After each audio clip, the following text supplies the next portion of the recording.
안녕하십니까. 오늘 콜로키움 사회를 맡은 국회도서관 정치행정정보과장 송미경입니다.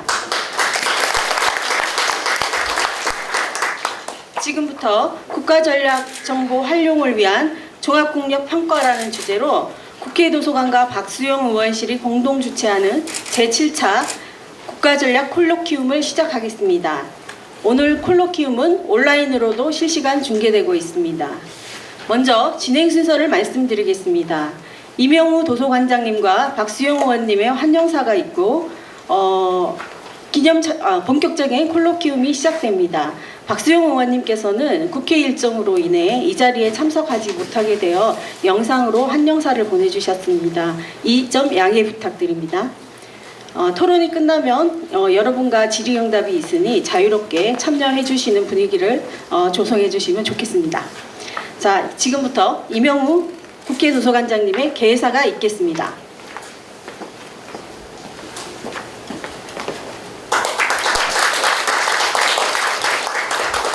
네, 안녕하십니까. 국회도서관장 이명우입니다. 국회도서관과 박수영 의원실이 오늘 공동 주최하는 콜로키움은 다른 때보다는 좀 다른 콜로키움의 주제입니다. 종합국력을 저희가 국가전략 베이스에서 어떻게 이야기되든가, 그리고 우리가 스스로 우리가 평가할 수 있는 그것을 발표하는 자리이기도 하기 때문에 다른 데보다는 또 다른 데에 의미가 있는 것 같습니다. 보통 이제 우리가 이 국가전략센터가 지향하는 어떻게 하면 의정 서비스를 보다 고도하고 우리 사회가 보다 중장기적으로 또는 현재의 사회 문제를 잘 해결해서 그 국가 발전 전략을 수립하는 데 도움을 주는 그런 지원기관으로서의 도서관이 시작을 했음에도 불구하고 그 결실들을 하나 맺어가는데 좋은 모멘텀인 것 같습니다. 일반적으로 국가 전략이라고 하는 것이 국가 이익, 특히 이제 지속적인 번영과 생존, 보다 나은 사회를 만드는 거겠죠. 그런 것들을 목표를 정해서 주어진 그 환경 속에서 가용할 자원을 최대로 잘 활용해가지고 국가 전체적 차원으로 행동하는 계획, 이런 것들을 일반적으로 얘기한다고 합니다. 딱 쉽게 정리하면 결국 국력을 가지고 국력을 어떻게 사용해서 국가의 이익, 목표를 잘 실현하느냐 하는 얘기가 될 것입니다. 그런 가운데 우리가 어디에 서 있느냐, 어디부터 시작할 수 있느냐를 가장 잘 할 수 있는 것이 바로 종합국력이라고 하는 것을 스스로 평가할 수 있는 힘인 것 같습니다. 그래서 오늘은 아주 귀한 자리가 되는 것 같습니다. 그런 도서관과 또는 박수영 의원실과 진행하는 콜로키움의 이면은 꼭 말씀드릴 한 가지가 있습니다. 이 종합국력을 평가하는 데 있어서 그래도 가장 처음에 시도하시고 모멘트를 만들어주신 분이 고위공 박세일 교수님이십니다. 평소에 대한민국의 선진화와 그리고 한반도의 통일, 그리고 그런 가운데 정말 전 세계에서 상등 국가가 되어야 되는 최고의 국가를 만드시려고 노력하셨던, 그리고 그게 함께 하셨던 한반도 선진화재단이 그 후속 조치로 신도철 교수님을 중심으로 해가지고 이렇게 준비를 한 겁니다. 그래서 그것의 발표의 장이도 해서 이것이 계속 이어지고 또 더 많이 확산되고 영향을 줘서 여러 곳에서 우리의 국력을 평가하고 우리가 어디로 가야 하는 것을 논의하고 또 하는 것에 큰 계기가 될 것 같습니다. 아울러서 저희 도서관도 국가전략정보센터를 만든 이후에 의정 서비스를 더 고도화할 수 있고, 특히 우리 전문 경력관과 조사관 그리고 전문 사서의 역할이 정말 사실과 증거에 의해서 진행될 수 있는, 그리고 이후에 각 상임위 서비스의 국가 종합국력을 어떻게 평가하는 것들을 계속 데이터베이스에서 제공해 드릴 수 있는 계기가 될 것 같습니다. 오늘 토론회를 맡아주신 특히 이제 한국개발연구원 연구부원장님 고영선 전 고용부 차관님 오셔서 너무 감사드립니다. 그리고 이윤식 여의도연구원 외교안보센터장님과 홍영님 조선일보 데이터저널 팀장님, 아마 2009년에도 취재를 하시면서 직접 하셨다는 말씀 들었습니다. 진심으로 감사를 드립니다. 이후에 도서관이 지속적으로 오늘의 성과를 업데이트하고 자료를 축적해서 좋은 의정 서비스를 할 것을 약속드리겠습니다. 감사합니다. 다음은 박수영 국회의원님의 영상 환영사가 있겠습니다. 안녕하십니까. 국민의힘 부산 남구갑 국회의원 박수영입니다. 오늘 컬로키엄은 선진화와 통일의 과제가 남아있는 대한민국의 국가전략 수립을 위해서 국회 도서관과 저희 의원실이 함께 개최하게 되었습니다. 바쁘신 중에도 불구하고 제7차 국가전략 컬로키엄에 참여해주신 한반도 선진화재단의 신도철 교수님과 토론자 여러분께 깊이 감사 말씀 올립니다. 제7차 컬로키엄의 주제는 국가전략과 종합국력입니다. 대한민국의 종합국력을 높이기 위해서 가장 우선되는 요소는 경제력이라고 볼 수 있을 것입니다. 한 국가와 국민의 생존 유지가 경제에 달려있기 때문입니다. 따라서 보수의 가치인 자유를 바탕으로 개인의 자유를 지키는 자유민주주의와 기업의 자유를 지키는 시장경제주의를 추구하는 것은 매우 소중합니다. 공동체를 지키는 국방과 안보 또한 핵심 요소라고 할 수 있겠습니다. 우리나라를 향한 북한의 핵미사일 위협이 노골화되는 가운데 윤석열 정부는 한미일 3국 정상회담을 열고 국익 중시의 미래지향적 외교를 추진하고 있습니다. 그 밖에도 과학기술과 교육력 등 대한민국의 국가전략을 위해 보강해 나갈 요소들이 많이 존재합니다. 제7차 컬로키엄에서 국가전략 수립의 기초 자료로 활용될 다양한 논의들이 이루어질 것으로 믿습니다. G20 국가의 국력 측정 등 오늘 논의되는 내용을 바탕으로 대한민국의 국가전략을 위한 선도적인 제도와 정책들이 수립되기를 기대합니다. 참석해주신 모든 분들께 다시 한번 감사 말씀 올립니다. 고맙습니다. 그럼 지금부터 신도철 숙명여대 교수님 주제로 콜로키움을 시작하도록 하겠습니다. 예, 안녕하십니까. G20 국가 종합국력 비교하는 자리를 마련했습니다. 시작하기 전에 저부터 잠깐 소개를 하고 또 토론자를 소개하고 그렇게 시작을 하도록 하겠습니다. 저는 학부는 법대를 나왔는데 그 뒤로 경제학을 했습니다. 숙명여대에 있다가 법경제학 분야에 관심이 있어가지고 그쪽 회장도 하고 있습니다. 지금은 퇴임을 했고 명예교수로 있습니다.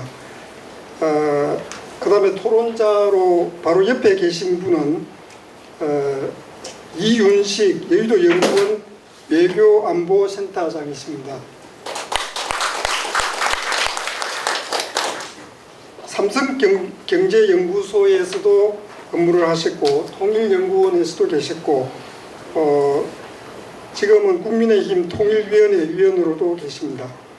그 옆에 고영선 한국개발연구원 부원장님이십니다. 국무조정실 제2차장을 역임하셨고 고용노동부 차관을 역임하셨습니다. 한국개발연구원의 국제개발협력센터 소장도 역임하셨습니다. 그 옆에 조선일보 데이터 저널리즘 팀장으로 계시는 홍영림 기자입니다.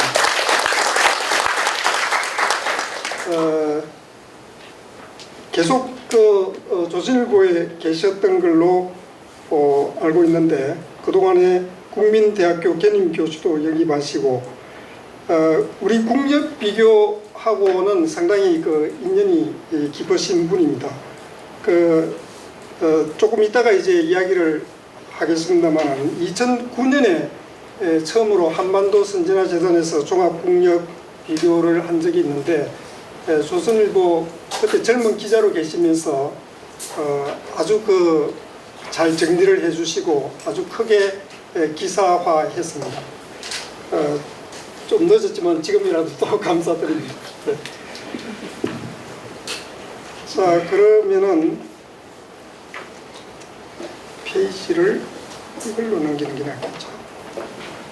조금 전에 이야기 드렸듯이 2009년에 처음 이거를 시도했습니다. 그게 이제 2008년에 그 세계 금융 위기가 터졌습니다. 그러면서 그거를 해결하기 위해 가지고 G20라는 게 이제 생겼어요. 그러면서 그 G20 국가를 중심으로 그 종합 국력을 비교해 보자, 이런 생각으로 한반도 선진화 재단에서 시작을 했습니다. 그리고 5년 있다가 2014년에 또 한 적이 있습니다. 국력이라는 것은 한 국가가 실현코자 하는 것을 실현해내는 능력이라고 이야기할 수 있을 것 같습니다. 종합국력이라는 것은 여러 분야 그 요소 국력이 있을 수가 있는데 그것을 다 총합한 거다, 이렇게 이야기할 수 있겠습니다.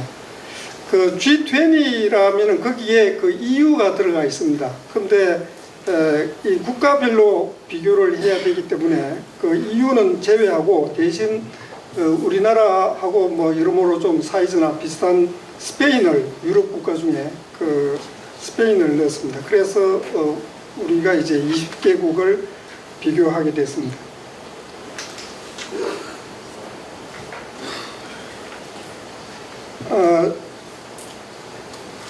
그때 이제 이 종합국력 개념도를 이렇게 그려봤었는데 2009년, 2014년에 이어가지고 지금도 그 비슷한 개념으로 그 줄거리는, 큰 줄기는 그러니까 분석의 도구는 크게 변하지 않고 그대로 이어지고 있습니다.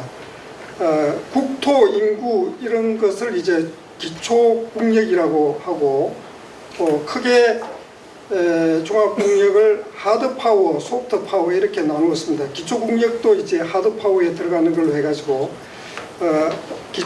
하드파워의 7개, 기초국력, 국방력, 경제력,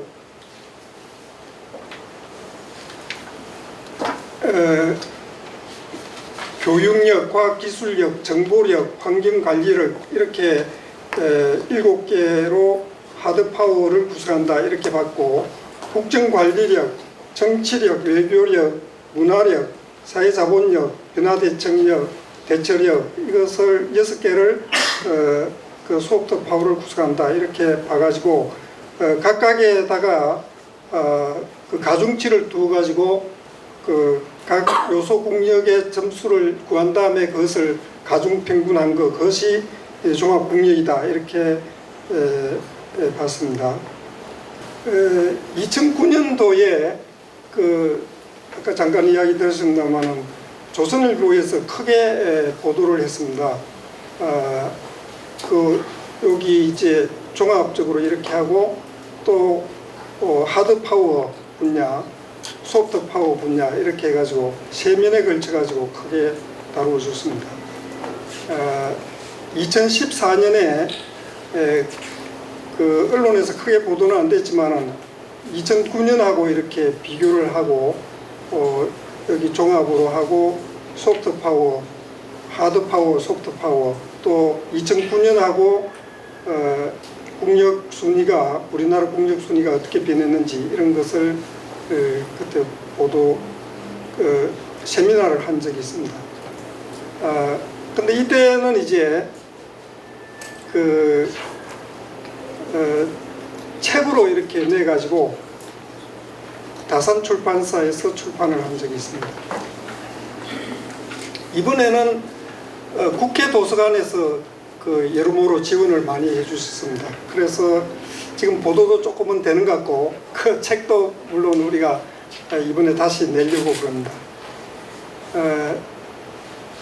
종합국력 세부 측정 지표 해가지고 하드파워, 소프트파워, 또 각 구성 요소 분류 이렇게 있는데 이게 이번에는 조금은 바뀌었습니다만 큰 그 틀은 바뀌지 않았습니다. 예를 들자면은 기초국력은 국토와 인구를 크게 보는데, 국토에는 이제 총면적, 경작 가능 면적, 보존 자원 이런 거를 이렇게 보고 있고, 인구 쪽은 총 인구수에다가 인간 개발 지수 해가지고 얼마나 건강한지, 교육 정도는 얼마나 되는지 뭐 이런 것을 이렇게 했습니다. 다른 이제 지표들도 여기 보다시피 상당히 많은 그 지표들을 종합해가지고 이렇게 국력을 측정해봤습니다. 그 결과로 대한민국의 종합국력은 9위권을 유지하는 것으로 나타났습니다. 2009년에는 13위였는데 2014년에 9년, 2023년에 9위 이런 식으로 되어 있습니다. 그때나 지금이나 그 압도적 1위는 미국인 것으로 나타났습니다. 요게 이제 2014년하고 2023년 올해하고 이렇게 비교를 한 건데 순위가 이제 각 나라별로 어떻게 변했는지, 그러니까 각 그 요소 국력별로 어떻게 변했는지를 쭉 나타내고 있습니다. 맨 밑에가 이제 미국인데 여기 조금 이렇게 그림자로 된 것이 다 1위를 나타내는 겁니다. 그 1위를 나타내는 분야가 미국이 제일 많은 거죠. 어떤 데는 이제 중국이나 뭐 캐나다나 이런 데서 1위를 차지한 게 한두 개 있는데 대부분 미국이 많이 1위를 차지했습니다. 그래서 그 점수별로, 종합 점수별로 이렇게 보면은 1위가 미국, 2위가 중국, 3위가 독일, 그 다음에 영국, 프랑스, 캐나다, 일본, 호주, 그 다음에 9위가 우리나라, 그 밑에로 이제 러시아, 이탈리아, 스페인 뭐 이런 나라들이 있습니다.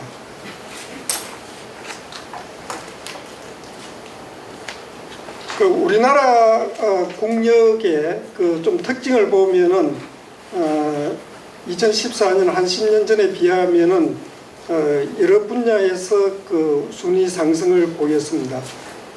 과학기술력이 7위에서 4위, 교육력이 10위에서 8위, 뭐 이런 식으로 쭉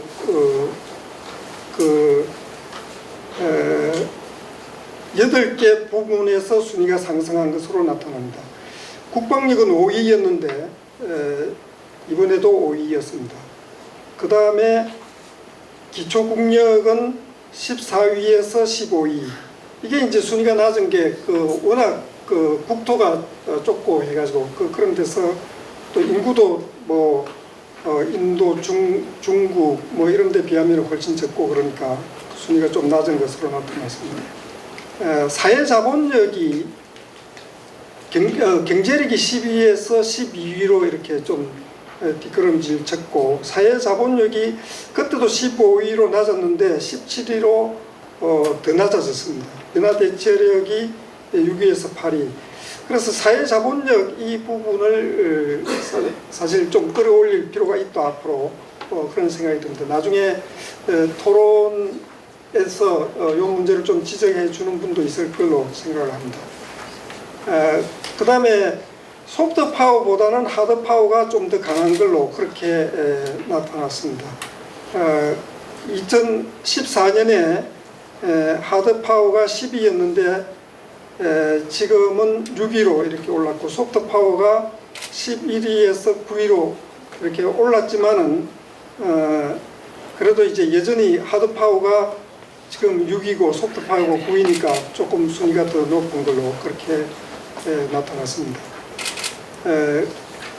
그 다음에 이 9위를 차지하는 데 있어서, 종합 9위를 차지하는 데 있어서 플러스 요인으로 기여하는 국력 요소는, 그러니까 순위가 이제 9위보다 더 높은 그런 국력 요소는 정보력, 과학기술력, 국방력, 국정관리력, 교육력, 변화대처력 뭐 이런 식으로 나타났고, 순위 하락에 기여하는 요소는 조금 전에 이야기한 사회자본력, 또 기초국력, 경제력, 정치력, 외교력, 문화력, 환경관리력인 것으로 나타났습니다. 이걸 종합해가지고 우리나라 그 국력을 그래프로 그려보면 이렇습니다. 그 맨 앞에 게 종합순위인데 9위에서 9위로 됐고, 그러니까 검은색이 진한 색으로 된 게 이제 2023년 올해 그 순위입니다. 기초국력이 14위에서 15위로 됐고, 그러니까 지금 막대 그래프가 이렇게 길게 높게 돼 있는 것이 순위가 높은 겁니다. 국방력은 5위에서 5위로 됐고, 뭐 이런 식으로 이제 이 앞쪽이 좀 하드 파워를 나타내는 거, 이 뒤쪽 부분이 소프트 파워를 나타내는 건데, 평균이 하드 파워가 조금 더 높은 걸로 지금 그렇게 되어 있습니다. 우리나라의 그 순위 변화, 그 특징을 조금 이야기 드렸는데, 전 세계적으로 보면은 G7 국가가 좀 상대적으로 태조하고, 브릭스 국가가 상대적으로 부상하는 식으로 그렇게 나타났습니다. G7 국가는 뭐 아시다시피 미국, 일본, 영국, 프랑스, 독일, 이탈리아, 캐나다 이렇죠. 그 다음에 브릭스는 브라질, 러시아, 인도, 차이나, 사우스 아프리카 이런 5개의 국가입니다. 근데 2080년에 보면은 그러니까 이 구매력 기준 GDP 이걸로 가지고 이 나라들의 그 합을 구해 가지고 이렇게 비교를 해보면은 1980년에는 브릭스 국가들의 그 GDP 합이 G7 국가들의 그 GDP 합에 비해 가지고 26%에 불과했어요. 그게 90년에 30년, 2000년에 30%, 그러니까 2000년에 42%, 2010년에 78% 이렇게 계속 올라와 가지고 지금은 오히려 브릭스 국가들의 GDP 합이 그 G7 국가들의 GDP 합을 추월하게 됐어요. 이게 이제 후발 그 인구 대국, 자원 대국들이 성장을 하고 하면서 이렇게 되는 거죠. 그 인구로 보면은 브릭스 국가들이 32.5억 명이고 G7 국가들이 7.7억 명 이런 식으로 나타납니다. 근데 이번에 이제 얼마 전에 그 남아공에서 브릭스 정상 연례회의를 열었는데 거기에 6개국이 더 많은 나라들이 신청했는데 6개국의 신규 가입을 브릭스에 했어요. 그래서 브릭스 플러스라는 말을 쓰는 것 같은데 거기에 새로 가입한 나라들을 보면은 사우디아라비아, 이란 같은 아랍에미레이트 같은 산유국들이 중동의 산유국들이 있고 또 아르헨티나 또 저기 아프리카의 이집트, 이디오피아 이런 나라들이 가입을 했습니다. 지금 이야기한 거를 그 GDP 그 G20 국가들의 GDP 순위 변화를 봐도 이런 추세가 좀 나타나는데 그거를 지금 그래프로 정리를 해본 게 여기 나타납니다. 그 우리가 이제 종합 국력은 그 1위를 그 미국이 차지했지만은 구매력 기준 GDP로만 따지면은 지난 한 10년 동안에 그 순위가 바뀌었어요. 1위가 지금 중국이 되었습니다. 그 중국은 1980년만 하더라도 13위였는데 지금 1위로 이렇게 올라왔죠. 이제 미국이 2위가 됐고 그 다음에 인도가 이렇게 또 부상을 해가지고 지금 3위가 됐습니다. 상당히 오랫동안 저기 일본이 GDP 규모로도 2위였는데 지금은 이제 4위로 밀렸고 독일이 5위가 됐고 러시아가 6위, 인도네시아가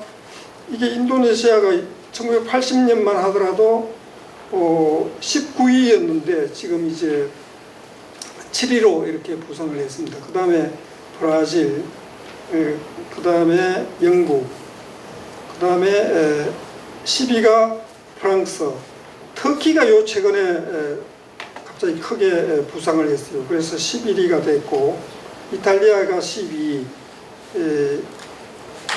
멕시코가 14위, 한국이 그러니까 GDP 규모로만 치면은 14위가 됐어요. 이게 10년 전에는 13위였다가 지금 이렇게 터키가 이제 부상하는 바람에 14위로 한 칸 밀리게 됐습니다. 그 뒤로 이제 캐나다, 스페인 뭐 이런 나라들이 있는 거죠. 그러니까 우리가 앞에서 본 종합국력하고는 요 순서가 이제 좀 다르다는 것을 알 수가 있죠. 그러니까 예를 들어서 뭐 멕시코라든지 이탈리아, 터키, 브라질 이런 나라, 인도네시아 이런 나라들은 GDP 규모로는 우리나라보다 지금 높지만은 종합국력 순위는 우리한테 밀리는 거죠. 대신 이제 캐나다라든지 호주라든지 이쪽은 이제 뭐 소프트 파워 이런 것도 이제 상당히 괜찮고 해가지고 우리나라보다도 종합 국력 순위는 이제 더 높이 되어 있는 거죠. 대충 이런 식으로 이제 됐다는 것을 말씀드리고 토론을 하고 또 플로어에서도 질문도 많이 하시고 이렇게 했으면 좋겠습니다. 그러면 발표는 이걸로 마치고 토론자로 마이크를 넘기도록 하겠습니다. 네, 고맙습니다. 그럼 토론은 여기 적혀 있는 이쪽 순서대로 이윤식 외교연구원 외교안보센터장님께서 이야기해 주시겠습니다. 네, 다시 인사드리겠습니다. 네, 방금 소개받은 여의도연구원 이윤식입니다. 네, 방금 소개받은 여의도연구원 이윤식입니다. 박수영 원장님, 그러니까는 박수영 의원실이랑 국회도서관이랑 공동 세미나, 공동 콜로키움을 주최하는지 저는 몰랐습니다. 박수영 원장님이 국회 도서관에서 종합국력 관련해서 국가 전략을 펼치는 데 있어서 종합국력이라는 것을 산출을 해서 국가 전략을 만들어야 되니 외교안보센터장인 당신이 가서 좀 토론을 좀 해주시오. 그래가지고 왔는데 이렇게 규모가 크고 이렇게 최첨단 시설에서 세미나를 주최하게 된 거는 주최하는 곳에 참여하게 된 거는 참 처음인 것 같습니다. 국회 도서관 하면 제가 2000년 초중반에 석박사 논문 쓸 때 복사하러 오던 곳이었거든요. 책이나 자료 이런 거. 2000년대 뭐 여기 좀 아시겠지만은 다 아시겠지만은 2000년대 초반에는 막 책 복사해가지고 가고 막 그랬거든요. 그러니까는 저는 외부 사람이었기 때문에 책을 빌리기가 쉽지 않아서 책을 이제 하루 종일 막 복사하고 막 그래서 그 복사했던 것들이 지금 다 어디 있는지는 잘 모르겠는데 어쨌든 복사하러 오는 것이 국회 도서관이었는데 이 근처에서 제가 근무를 하면서 논문을 쓰고 나서인지는 모르겠지만 국회 도서관은 그때 이후로 처음 들어와 보는 것 같은 느낌입니다. 그래서 감회가 참 새롭습니다. 제가 이 종합국력 평가하는 관련된 이 세미나를 토론으로 요청을 받고 나서 그 자료를 이제 발표문을 한 일주일 전쯤에 받았습니다. 한 20여 페이지 되는 자료였는데 궁금한 게 되게 많더라고요. 왜 궁금하냐면 소위 말하면 측정되어서 나온 결과만 이렇게 보여주는 내용이었어요. 제가 받아든 발제문은. 그래서 저는 그것보다 이게 어떻게 만들어졌는지가 되게 궁금하더라고요. 왜 궁금하냐면 제가 요 앞 전전 직장이 통일연구원이었습니다. 그래서 통일연구원에서 2010년대쯤에 무엇을 했냐면 북한 정세지수라는 거를 한번 만들어 보자. 왜 그러냐면 북한이라는 게 이렇게 어떤 냉전 시대 때 정책적 판단에 의해서 조금 바이어스가 있게끔 이렇게 북한을 평가하는 것이 탈냉전 시대에 접어들면서 이제 민주화도 되기도 하고 그래서 자료가 많이 공개되고 그리고 또 동구 공산권이 붕괴가 되면서 자료가 이제 우리 쪽으로 넘어오기도 하고 그래서 그 두 번째 연구 체계 자체가 이제 문헌 연구가 많았습니다. 자료를 분석해서 북한에 대한 정세를 판단하는 결과를 내놓는 문헌 연구가 1990년대에 되게 많았는데 2000년대 접어들면서 북한 연구가 정책 연구에서 냉전 시대의 정책 연구에서 탈냉전 시대의 그 문헌 연구로 왔는데 이렇게 문헌 연구를 통해 가지고 연구를 내고 그리고 통일부의 정책 판단자들이 북한 몇몇 정책 결정자들이 국정원에서건 아니면은 통일부에서건 북한에 무슨 일이 터졌을 때 이제 직관과 경험에 의해서 판단하는 것 그건 좀 바이어스가 있겠다. 그러면은 북한 연구에도 과학과 이론화를 좀 갖다 대 보자라고 해가지고 당시 2010년도 현인택 장관 통일부 장관 시절에 이제 남북 협력 기금을 바탕으로 그 사회과학 연구에서는 아주 획기적인 자금을 갖다가 댔습니다. 물론 교육이나 과학기술에서야 뭐 200억, 300억 하는 게 연구에서 뭐 별거 아닌 일이지만 북한 연구에서 거의 100억 가까이 든 80억 가까이 들어서 한 3년 동안 프로그램을 모델링을 해서 북한 정세 지수를 평가하는 모델을 만들고 그 모델을 바탕으로 산출을 또 하고 이랬던 시기에 제가 이제 모델을 만드는 과정에 1년 있었고 그리고 또 산출하는 시기에 1년 반 정도 있어서 토탈 한 2년 반 정도 한 2년 4개월 정도 거기서 근무를 하면서 이제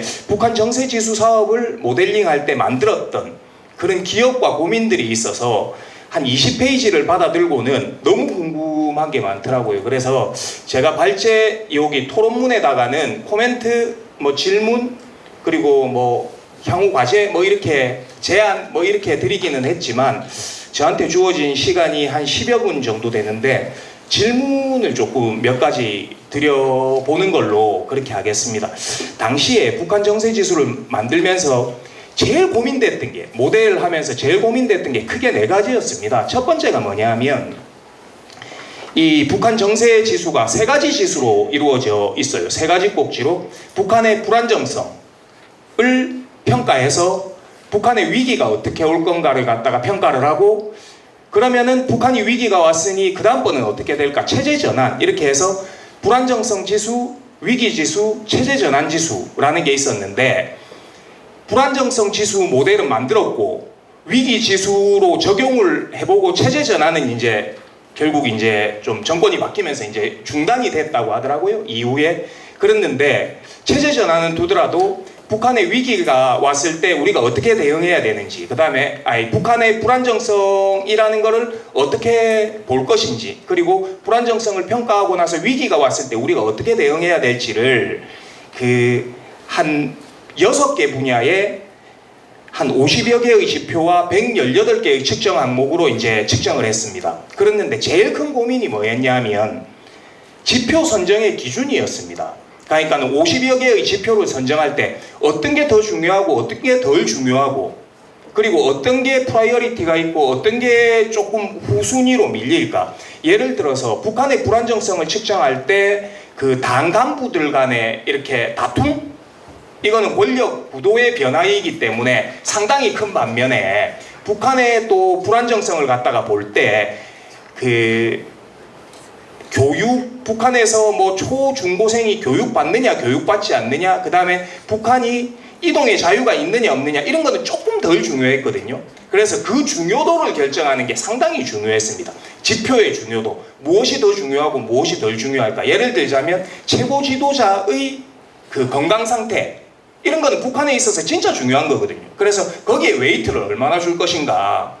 그런 것들을 갖다가 선정하는 과정이 상당히 힘들었거든요. 지표 50개와 측정 항목 118개. 그러니까 점수화시키고 수치화시키는 데 있어서 어떻게 측정 항목을 갖다가 선정해야지만 북한의 불안정성을 더욱더 적실성 있게 보여줄 수 있을까가 아주 큰 고민이었습니다. 그래서 여기도 보면 세부 측정 항목들이 있더라고요. 5페이지에 그 나눠주신 자료 5페이지에 보니까 제가 지금 자료를 안 들고 있어서 그 세부 측정 항목이라고 해서 뭐 교육력을 어떻게 평가할 것인지, 문화력을 어떻게 측정할 것인지, 그리고 국정관리력을 어떻게 측정할 것인지 세부 측정 항목이 있어요. 경제력을 어떻게 측정할 것인지가 거기에 책자에 나와 있는데, 그래서 그 세부 측정 항목들의 그 지표 선정을 어떻게 했는지, 측정 항목을 어떻게 선정했는지, 어떤 기준으로 했는지, 그게 가장 궁금한 게 첫 번째였고요. 두 번째 또 제가 북한의 불안정성과 위기 지수를 갖다가 측정함에 있어서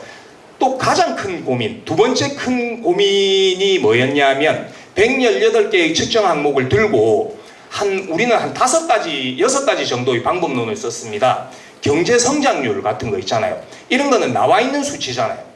경제 성장률, 뭐 GDP율, 뭐 이런 거는 나와 있는 수치인데 나와 있는 수치를 어떻게 점수화시킬 건지. 그러니까는 뭐 경제 성장률이 7% 상승한 거를 갖다가 몇 점을 줄 것인지. 근데 그게 또 어떤 게 있냐면은 그 최고 지도자의 호감도 이런 것들은 탈북민 설문조사로 했거든요. 근데 탈북민 설문조사는 5점 척도였습니다. 그러니까는 최고 지도자한테 있어서 호감이 있다. 조금 호감이 있는 편이다. 보통이다. 아예 호감이 없다. 그 다음에 완전 없다. 뭐 이렇게 5점 척도로 했는데 그 5점 척도와 그 경제성장률이라는 점수를 어떻게 표준화시킬 건지.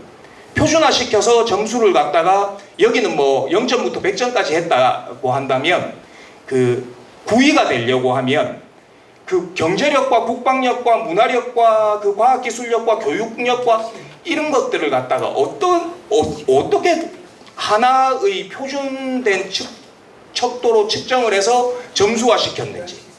그게 또 되게 제가 20페이지에 가까운 문건만 들고는 설명이 안 돼서 되게 궁금하더라고요. 어떻게 했는지. 경제력하고 그리고 거기에 보면 인간개발지수 막 이런 거 나오더라고요. 그리고 문화적 호감도 막 이런 거 나오더라고요. 그래서 저희는 예전에 그 북한 정세지수를 하면서 방법론이 5개였는데 뭐 성장률과 관련된 나와 있는 그런 경제성장률 같은 게 있고 그 다음에 또 탈북민 설문조사가 있었고 그 다음에 전문가 설문조사가 있었습니다. 그 다음에 또 네 번째가 그 내용 분석이라고 해서 노동신문이나 연합뉴스에 어떻게 보도가 되었는지를 또 표준화시키는 거. 그래서 그 4가지 5가지의 방법론을 하나의 그 표준화된 측정 항목으로 해야지만 50개의 지표와 108개의 측정 항목을 표준화시켜서 점수를 낼 수 있었단 말입니다. 그래서 이제 북한의 불안정도가 뭐 한 70점 정도 가 있다. 뭐 50점 정도 가 있다. 이런 거를 낼 수 있을 텐데 이거는 우리의 국력이 9위가 되고 우리의 종합 국력이 9위가 되고 뭐 하드 파워 국력은 7위가 되고 그 소프트 파워 국력은 13위가 되는데 그런 9위와 13위와 7위를 어떤 표준화된 근거로 제시를 했는지 그게 또 보니까 20페이지에서는 볼 수가 없어서 궁금하더라고요. 그리고 세 번째 궁금했던 게 측정 항목의 적실성 부분입니다. 여기에 보면은 5페이지에 볼 때 그 교육력에 보면 투입이 있고 산출이 있는데 GDP 대비 공공지출 그 다음에 또 뭐 산출에 보면은 고등교육 이수율 뭐 이런 것들을 몇 년도 거를 가지고 했길래 2013년도에 결과가 나왔는지 2020년도 거를 가지고 했는지 아니면은 2019년도 거까지를 가지고 했는지 아니면 2018년도부터 2020년도 사이에 레인지에 걸려 있는 거를 가지고 했는지 그래서 2023년 국력이 9위가 나왔는지 이게 또 좀 궁금하더라고요. 저는. 그 다음에 이제 마지막으로 조금 궁금했던 게 뭐냐면 그 국력 부분은 이 종합 국력을 산출하는 부분은 이런 것과 좀 덜 연관될 수 있었지만 제가 북한 정세 지수를 갖다가 만들 때는 1년 단위로 결과가 나오게끔 만들었거든요. 근데 북한이라는 게 여러분들도 아시지만 어제 미사일 쏘기도 하고 그저께 핵실험하기도 하고 그리고 또 도발하기도 하고 그러는데 그럴 때 1년 후를 갖다가 결과치 1월 달에 하고 2월 달에는 그 상당히 불안정성이 높다가 그 1년 후 12월 달에 그거를 종합해서 측정하게 되면 너무 조금 거리가 멀다. 그래서 분기별로 좀 해줬으면 좋겠다. 그래서 아까 말씀드렸던 것처럼 6개 분야, 50개 지표, 108개의 측정 항목을 갖다가 들고 그 중에 핵심되는 내용을 갖다가 꺼내가지고 한 13개 정도의 지표를 바탕으로 간이지수라는 걸 만들어서 분기별로 막 내놨었거든요. 근데 종합국력은 그거와는 별로 상관은 없겠지만 하고 있는 도중에 막 바뀔 때는 어떻게 하느냐, 그게 또 궁금하더라고요. 제가 너무 이렇게 너무 디테일한 속치마를 들여다보자고 해가지고 그러실지는 모르겠는데, 저는 이제 이 20페이지의 발제문을 들고 궁금했던 게 그런 것들이 있더라고요. 그리고 마지막으로 아까 우리 교수님 말씀하셨지만 그 국회 도서관에서 조금 지원을 받아서 이렇게 했다. 전체 예산은 얼마였는지 그것도 또 좀 궁금하더라고요. 네. 그래서 저는 우선 뭐 한 이 정도로 조금 말씀드리고, 이후에 또 뭐 질문이 오거나 아니면 또 더 코멘트할 사항이 있으면은 또 말씀드려 보도록 하겠습니다. 한 가지만, 제가 뭐 이렇게 여기가 학술회의 장소가 아닌데 연구하고 뭐 이런 것보다는 정책적으로 어떤 유의미성이 있는지 이런 것들을 조금 파악을 해서 말씀드려야 되는 곳인데, 제가 그거를 갖다가 이렇게 너무 디테일한 거를 갖다가 여쭤보게 된 거는 정말 호기심에 의한 거였습니다. 뭐 어떤 소위 말하는 요즘 표현으로 하면 디스 뭐 이런 거를 위해서 한 게 아니라 되게 궁금해서 좀 더 발전적인 방향으로 갔으면 좋겠다라는 생각이고, 정말 마지막으로 이게 저는 사업이 마지막에도 썼지만 이게 두 가지 제안을 드리고 싶은데, 한 가지가 조금 2009년에 나오고 14년에 나오고 23년에 나오면은 조금 너무 듬성듬성하니까 국회 도서관이 잘 지원을 해주셔서 매년 나오거나 아니면 적어도 경년으로 나올 수 있게끔 좀 해줬으면 좋겠다라는 게 하나고, 두 번째가 우리의 시대 과제가 여러 가지가 많지만 뭐 저출산 고령화도 있고 그 다음에 양성평등도 있고 우리의 시대 과제가 여러 가지가 많지만, 그 중에서도 대북 통일 관련된 우리의 국가적인 중차대한 시대 과제라고 하면 통일일 텐데, 통일 이후에 우리의 국력은 어떻게 산정할 수 있는지, 그래서 국가 전략을 갖다가 어떻게 마련하고 짜야 되는지, 그래서 통일 이후에 국가 전략도 종합 국력도 산정을 해서 통일이 되고 난 연후에 우리 수준이 어떻게 될지를 또 산정을 해서 이제 보여주게 된다면, 우리가 중장기적으로 국가 전략을 짜는데, 그리고 좀 MZ 세대들 사이에서 통일의 그 열의가 많이 떨어지고 있는 와중에 우리의 종합 국력을 갖다가 보여줘서 이렇게 평가하게 된다면 좀 더 관심을 많이 갖게 되지 않을까라는 생각입니다. 이상입니다.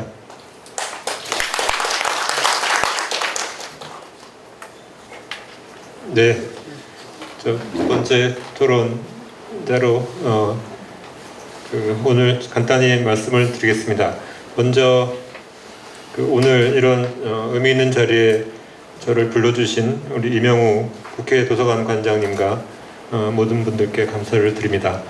사실 제가 신도철 교수님의 어떤 연구 결과에 대해서 지표의 계산 방법이나 이런 디테일한 어떻게 보면 기술적인 부분에 대해서 이렇게 말씀드릴 만큼 이 부분에 제가 전문성은 없고요. 그냥 교수님 계산하신 결과에 대해서 제 생각을 몇 가지만 이제 말씀을 드리도록 하겠습니다. 교수님의 연구 결과는 국력을 평가하고 다른 나라와 국력을 비교해서 우리의 개선점을 찾는다는 점에서 의미가 있다고 크다고 생각을 합니다. 이제 평가 결과를 몇 가지로 요약을 해주셨는데요. 그 가운데 하나가 우리나라가 여전히 소프트 파워보다는 하드 파워가 강한 국가라는 것입니다. 그래서 이 부분에 대해서 저도 상당히 공감을 하고 이 부분에 대한 저의 생각을 좀 덧붙이도록 하겠습니다. 저도 이제 우리나라 소프트 파워에 대해서 우려가 많습니다. 특히 구성 항목 중에 국정관리력이나 정치력, 사회자본력, 그리고 변화 대처력이 과거보다 많이 약해지고 있다는 생각이 듭니다. 신 교수님은 국가 관리력을 월드뱅크의 가버넌스 인디케이터로 이제 평가하셨는데요. 여러 가지가 있겠지만 이런 가버넌스라는 관점에서 보면 이제 국가 가버넌스와 국정 관리력 그리고 정치력이 이제 크게 보면 하나의 범주에 있을 것 같습니다. 그리고 그런 국가 가버넌스 부분이 있고 이제 사회자본력으로 표현되는 어떻게 보면 이제 시민사회의 가버넌스 뭐 이런 시민사회 역할 이런 것들이 있을 것 같은데 이것들이 모여서 이제 결국은 우리나라의 변화 대처력을 결정짓는다고 생각을 하고 있습니다. 이제 모든 분들이 아시는 것처럼 우리나라의 그 국가 가버넌스 그리고 시민사회가 상당히 분열되고 양극화되어 있는 모습을 보이고 있고 이 부분이 우리나라의 향후 경제 발전이나 사회 발전을 가로막을 굉장히 중요한 그런 장애요인이 아닐까 생각을 하고 거기에 대해서 말씀을 좀 드리겠습니다. 이제 이러한 분열은 결국 국민들의 이념적 분열을 반영한다고 생각을 합니다. 정치 계에서 보이는 팬덤 현상이나 사회 관계망을 통한 어떤 그 집단화, 양분화 뭐 그런 것들이 이제 편협한 세계관과 편협한 도덕 의식을 낳고 있다고 생각을 합니다. 그래서 편협한 도덕 의식이라 하는 것은 나는 항상 정의롭고 상대는 불의하고 나는 항상 선이고 상대방은 악이고 하는 이런 것들을 이제 제가 말씀드리는 건데요. 그러니까 어떤 책에서는 이런 거를 뭐 existential threat, 그러니까 상대방을 자기의 실존적 어떤 위협 요인으로 인식하는 이런 경향이 사실 우리나라에서 굉장히 강한 것 같습니다. 이게 우리나라뿐만 아니라 뭐 미국이나 유럽이나 최근에 많은 나라에서 많은 선진국에서 보여지고 있는 현상이기도 한데요. 이것이 전반적으로 우리 국가 차원의 사회자본 형성에 부정적 영향을 미치고 있다고 생각이 듭니다. 이러한 그 편협한 어떤 국가관이나 세계관 그리고 사회자본에서 벗어나서 국가 차원의 어떤 통합적인 그런 어떤 그 거버넌스가 구축되어야 될 것으로 생각이 듭니다. 이러한 그 분열과 시민사회의 분열, 국가적인 분열과 시민사회의 분열이 결국 이제 말씀드린 것처럼 변화 대처력도 약화시키고 있다고 생각이 듭니다. 다시 말해서 우리나라는 여러 가지 대내외적인 도전 요인에 직면해 있습니다. 대내적으로는 저출산 고령화, 성장 동력의 약화 이런 것들이 도전 요인이고요. 대외적으로는 이제 미중 간의 갈등을 포함한 국제 정세의 혼란 그리고 탈세계화의 확산 이런 것들이 이제 도전 요인이라고 생각이 됩니다. 이러한 그 변화에 대처하기 위해서는 문제의 핵심을 제대로 파악하고 국민적인 역량을 결집해야 합니다. 근데 제가 생각할 때 우리나라는 전반적으로 문제를 제대로 파악할 능력도 부족하고 또 국민 역량을 결집할 능력도 부족한 것으로 생각이 듭니다. 그런데 이제 최근에 교사들의 교권 확보 문제가 상당히 중요한 사회적 문제로 대두되고 있습니다. 근데 제가 볼 때 문제의 핵심은 우리나라 좀 약간 뜬금없다고 생각하실지 모르겠지만요. 우리나라 교사들의 그 인사제도에 있다고 생각이 듭니다. 그 제대로 작동하고 있는 그런 그 학교의 예를 보면 교장을 중심으로 해서 교사들이 어떤 그 학교 공동체를 이루고 이러한 문제에 대해서 공동체적인 시각에서 대처를 하고 있습니다. 그러니까 교칙을 만들고 또 어떤 일탈 행위가 있었을 때 거기에 집단적으로 학교 차원에서 대응을 하는 이런 학교들이 있는 반면에 대부분의 학교에서는 그렇지가 않습니다. 이제 교사들은 크게 두 부류로 구분이 된다고 합니다. 한쪽에서는 이제 승진 점수를 차곡차곡 쌓아가지고 교감이나 장학사가 되거나 나중에 궁극적으로는 교장으로 이제 퇴임을 하길 원하는 분들이 계시고요. 또 한편으로는 다 포기하고 그냥 자기가 이제 생활하기 편한 곳, 자녀들 키우기 쉽고 문화생활 할 수 있는 그런 지역으로 가서 그냥 거기서 안주하고 살려는 그런 분들이 있다고 합니다. 그러니까 뭔가 이제 공동체적인 그 정신이 굉장히 학교 차원에서 보자면 악화되어 있는 상황이고요. 특히 이제 사립은 좀 덜하지만 특히 공립학교의 경우에 이런 현상이 많이 보이고 있는데 이런 그 우리 교직사회 교장을 중심으로 한 이 교직사회의 변화가 있지 않고는 사실 이러한 그 교권 약화나 학교에서 잠을 자는 학생들의 문제나 공교육의 정상화나 이런 문제가 근본적으로 이제 불가능하다고 생각이 됩니다. 뭐 교육부에서 최근에 사태에 대처해서 뭐 여러 가지 대책을 발표하고 있지만 이 교사들 그리고 학교의 문화 자체가 바뀌지 않고는 어려운데 이제 바꿀 수는 거의 불가능한 상황입니다. 왜냐하면 지금까지 승진 점수 차곡차곡 쌓아서 이제 곧 교감이나 교장으로 승진할 분들이 계신데 이분들 입장에서 보자면 이걸 완전히 이제 뜯어 고쳐서 다른 많은 선진국에서 그렇듯이 이제 교장을 승진하는 자리가 아니라 별도의 보직, 그러니까 전문 경영인으로서의 어떤 보직으로서의 개념을 바꾸기는 거의 이제 불가능한 것이고요. 만약 그런 식으로 우리 교사들의 승진 제도를 바꾼다고 하면 교총이나 전교조나 모든 아마 관계 단체에서 반대를 할 것으로 생각이 됩니다. 그래서 문제는 이런 핵심적인 문제를 파악을 하고 거기에 대한 그걸 반대하는 여러 이해 관계자들을 잘 설득하고 그것은 이제 전 정부 정치권 전체가 나서서 뭔가 그 전면에서 이러한 조정 역할을 해야 되는데 다 아시는 것처럼 이제 문제의 핵심은 제대로 파악이 안 되어 있고요. 또 그것을 이제 국가 차원에서 해결해 나갈 그런 능력도 이제 없는 상황이라고 생각이 됩니다. 전 저출산 문제도 이제 마찬가지 측면이 있습니다. 최근에 다시 우리가 최저점을 찍게 될 것이라는 전망이 나와 있는데요. 그 출산율 말씀이죠. 근데 저는 문제의 핵심은 결국은 이제 좋은 일자리가 부족하다는 데 있다고 생각이 됩니다. 예컨대 출산 휴가나 육아휴직이 있습니다. 법적으로는 잘 되어 있습니다. 하지만 이것이 제대로 활용되는 곳은 사실 대기업하고 공공기관 뿐입니다. 많은 중소기업에서는 이런 제도가 있지만 실제로 활용은 되지 못하고 있습니다. 그래서 결국은 이제 좋은 일자리가 많이 만들어져야 저는 이제 저출산 문제도 궁극적으로 해결할 수가 있다고 생각이 됩니다. 근데 문제는 이런 좋은 일자리, 솔직히 말씀드리면 대기업 일자리가 우리나라에는 충분히 많지 않다는 것입니다. OECD 통계를 보면 250인을 기준으로 대기업과 중소기업을 구분을 합니다. 그래서 250인 이상 대기업의 일자리가 전체 일자리에서 얼마나 많은지 그 비중을 계산한 통계가 있는데 우리나라는 그게 한 25% 정도 됩니다.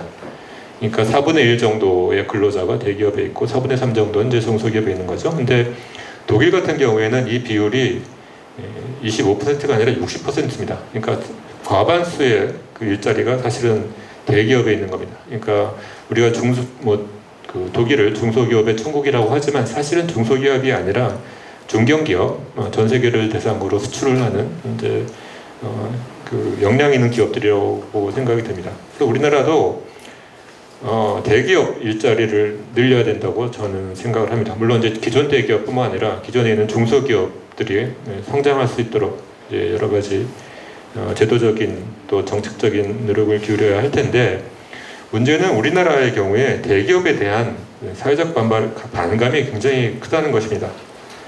그래서 제도적으로도 대기업을 옥죄고 대기업의 고용 창출을 어렵게 하는 여러 가지 법이나 관행 이런 것들이 많습니다.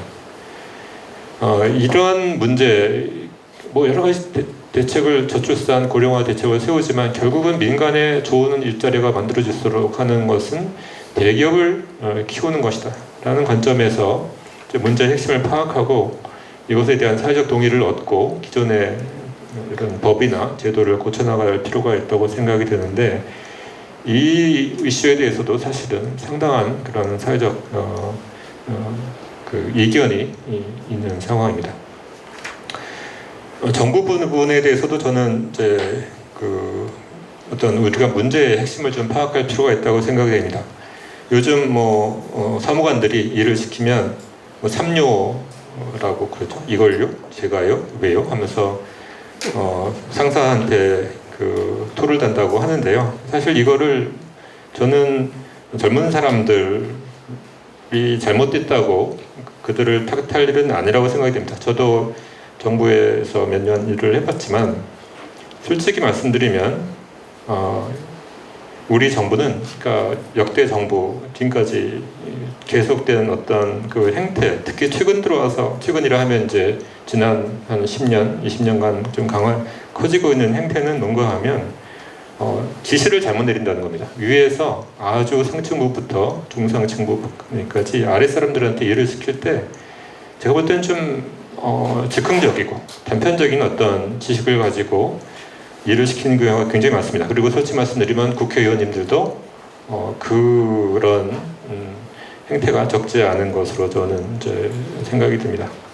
그래서 뭔가 의미 있고 본인들이 가치를 찾을 수 있는 그런 방향으로 일을 시키고 그것도 굉장히 효율적으로 가정생활을 할 수 있도록 일가정 양립이 가능한 그런 환경을 만들어주면서 뭔가 보람을 갖도록 해야 되는데 그러지 않고 그냥 뭔가 문제가 되면 급하게 대책을 만들려고 지시를 하고 정작 말씀드린 것처럼 중요한 것은 정치 사회적인 어떤 이견이나 갈등 이런 문제들이고 그것 때문에 사실은 뭔가 해결이 안 되는 건데 본인들이 나서서 그것을 해결할 생각은 안 하고 아래에 있는 공무원들한테 그냥 땜질 대책만 만들도록 하는 이런 것들이 저는 우리 공공 부분, 정부 부분에 그리고 그 정부 부분이라 하면 행정부뿐만 아니라 입법부도 마찬가지 포함되는 부분인데요. 이런 것에 근본적인 문제가 있다고 생각이 됩니다.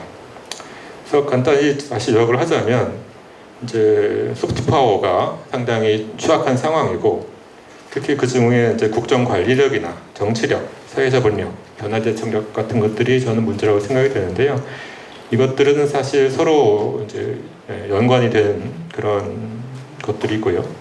그 핵심은 이제 국민들이 먼저 저는 바뀔 필요가 있다고 생각됩니다. 자신이 속한 집단 그리고 자신이 지지하는 정당에 대한 지나친 충성심 그리고 상대의 진영에 있는 사람들에 대한 어떤 적개심, 증오심 그리고 말씀드린 실존적 위협 요인으로서 상대방을 보지 말고 한 지붕 아래에서 우리 국가 공동체 안에서 같이 어쨌거나 같이 살아야 될 사람으로 인식을 하고 뭔가 열린 마음으로 이 대화를 하는 것이 중요하다고 생각이 되고요. 그래야 사실 정치권도 바뀔 거라고 생각이 듭니다.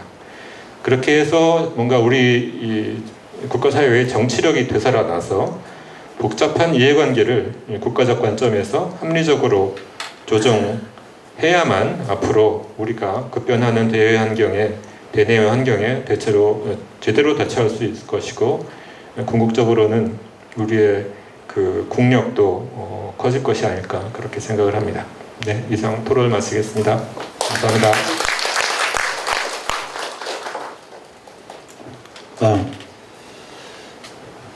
네, 조선일보 여론조사 전문기자 호영님입니다. 네, 반갑습니다. 저도 요 토론에 요 세미나 토론을 부탁받았을 때 저한테 2009년에 이 기사를 썼다고 저한테 먼저 말씀하시길래 저 순간적으로 제가 그런 기사를 썼나 기억이 전혀 사라져갖고 근데 제가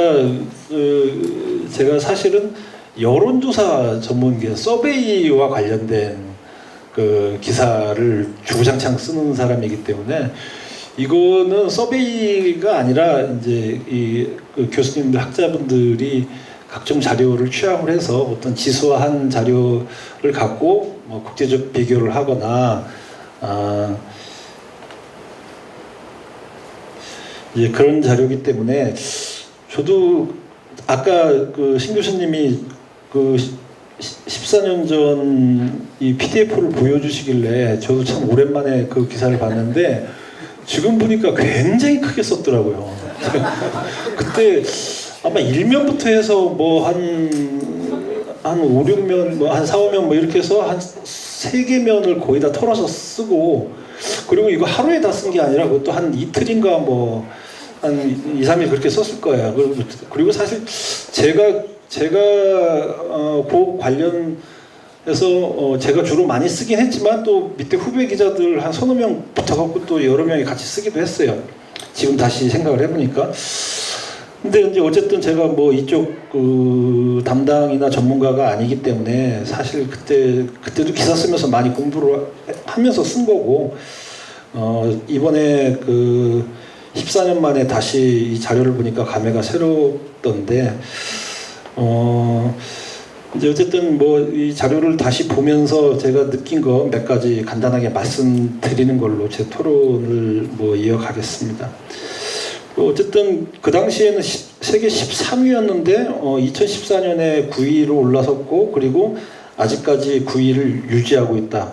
이게 멈춰져 있다라고 하는 것보다는 사실 유지하고 있다라고 하는 게 저는 상당히 긍정적으로 봤어요. 아직도 이 9위를 유지를 하고 있구나. 저는 2014년도에도 뭐 기사를 보긴 했었지만 그래서 그 사이에 참 뭐 코로나를 비롯해서 여러 가지 어려운 일들이 많았고 국내적으로는 뭐 심지어 대통령이 탄핵도 당하고 뭐 이 정부가 또 5년 만에 또 이제 여야가 바뀌기도 하고 없었던 일들도 여러 가지 많았던 게 사실인데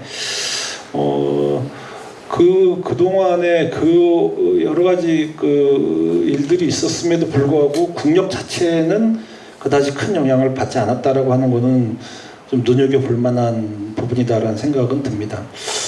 근데 그 발표문에서도 말씀하셨고 아까 처음에 박수영 의원님의 이 인사말에도 그 얘기를 하시던데 경제력이 굉장히 중요하다라고 우리나라 국력에서. 근데 뭐 그건 누구나 다 인정하는 건데 실제로 이 자료를 봐도 경제력이 차지하고 있는 포션이 20%라고 한다면 다른 여러 가지 이 요소들 중에서 가장 퍼센트가 큰 거죠.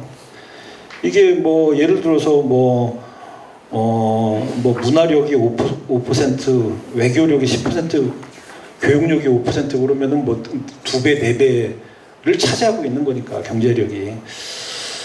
그런데 여전히 소프트 파워보다는 하드 파워가 강했다. 뭐 저도 옛날에 그렇게 기사를 쓴 것 같은데, 근데 이제 문제는 하드 파워 안에 경제력이 포함이 되어 있는데 하드 파워가 강하다고 물론 이제 각각의 요소들을 보면은 이 소프트 파워의 요소들보다는 좀 괜찮으니까 이제 그런 해석이 있을 수 있을지는 모르겠으나 경제력이 2014년에 비해서 오히려 떨어진 걸로 저는 그때 봤는데, 그리고 이제 15위에 불과한데 평균보다 낮은데 우리가 하드 파워가 강하다라고 볼 수 있을까? 물론 이제 과학기술력이나 뭐 국방력이나 뭐 이런 부분에서는 강하니까 그렇게 볼 수는 있겠지만은 물론 또 이제 또 그 소프트 파워보다는 또 상대적으로 나으니까 그럴 수는 모르겠지만 어쨌든 경제력으로 봤을 땐 그렇게 난 거로 보기는 좀 어렵지 않느냐. 여기도 뭐 써 있어요. 그 특징 중에서 순위 하락에 기여한 요소 국력이 경제력도 여기 이제 포함이 돼 있거든요. 그런 부분에 왔을 때는 제가 뒤에 또 말씀드리겠지만 경제력에 상당히 좀 그 눈길이 간다라고 하는 거고요. 그리고 또 방금 이제 부원장님도 말씀하셨지만은 국정관리력, 정치력이 사실은 좀 문제가 되고 있는 요소다라는 생각이 많이 들어요. 근데 실제로 이 데이터에서 보면은 국정관리력은 9위에서 7위로 2014년에 비해서 올라갔고 정치력도 15위에서 11위로 올라갔어요. 근데 이게 체감이 가능한가? 그러니까 체감하고 실제 그 수치하고는 뭐 물론 다를 수는 있다라고 생각은 해요. 근데 2014년 이후에 지금까지 국정관리력과 정치력이 올라갔다라고 하는 분석은 체감하기도 어렵고 동의하기도 어렵다. 이게 이제 정치력 같은 경우에 정치인, 제가 한번 읽어볼게요. 정치인들이 정치인들과 정치 기구들의 우수성과 건전성, 이게 동의가 되냐 이거죠. 아까도 이제 그 얘기가 나왔지만은 제가 오늘 아침자에 쓴 기사가 뭐냐면 한국갤럽이나 이제 매트릭스나 연합뉴스 매트릭스나 이 조사 어저께 나온 것과 한 사흘 전에 나온 조사 결과를 보니까 뭐 대통령 지지율이나 정당 지지율 뭐 그거는 뭐 올라갔다 떨어졌다 하는 거니까 뭐 그렇게 큰 관심은 없는데 그 도조사에서 일본의 후쿠시마 오염 처리수가 방류된 이후에 우리 국민들의 수산물 소비 의향을 물어봤어요. 그런데 뭐 이전과 비슷할 것이다 내지는 뭐 더 먹겠다는 사람이야 뭐 얼마 없으니까. 그런데 어쨌든 뭐 이전과 비슷할 것이다가 한 7, 8% 그리고 덜 먹겠다 내지는 아예 안 먹겠다는 사람들이 한 5, 6% 나머지는 뭐 뭉담 뭐 이렇게 해서 나왔는데, 이게 지지정당별로 극명하게 다르다는 거죠. 극명하게. 그러니까 국민의힘 지지자들은 이전보다 심지어 더 먹겠다 내지는 뭐 비슷하다라는 사람들이 거의 한 70% 이상에 달았는데, 민주당 지지자들은 90%가 덜 먹겠다 내지는 안 먹겠다. 그 중에 50%가 안 먹겠다고 대답을 해요. 근데 실제로 안 먹을 것 같지는 않은데도 안 먹겠다고 대답을 해요.